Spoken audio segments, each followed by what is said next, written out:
Le but, c'est vraiment de trouver des solutions s'il y a des difficultés, de proposer par exemple de l'activité physique adaptée. Et puis bien sûr, on optimise au maximum les soins de support pour que ça soit mieux toléré. Nickel. Parfait. Parfait. Je dois m'attendre à quoi comme impact sur ma vie sexuelle?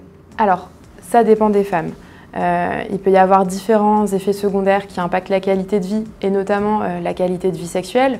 Heureusement, on ne les aura pas tous, hein. C'est comme dans la notice d'un médicament, on n'a pas tous les effets secondaires, mais c'est important de savoir ce qui peut nous arriver, notamment les symptômes qui vont aller avec le manque d'œstrogène. Donc ça peut être des bouffées de chaleur, ça peut être des douleurs articulaires, de la fatigue bien sûr, des troubles de l'humeur parfois ou des difficultés à s'endormir ou à maintenir le sommeil. Et puis très souvent aussi de la sécheresse, de la peau, des muqueuses et notamment au niveau intime qui peuvent du coup s'accompagner en plus de douleurs pendant les rapports sexuels.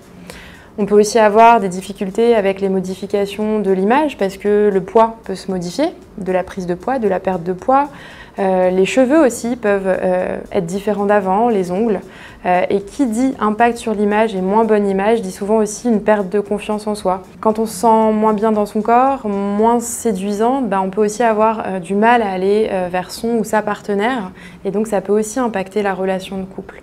Et puis enfin, l'impact de ce manque d'hormones, mais aussi finalement tous les autres effets des traitements, ça peut bien sûr impacter le désir, le diminuer. C'est quelque chose qui est vraiment très fréquent.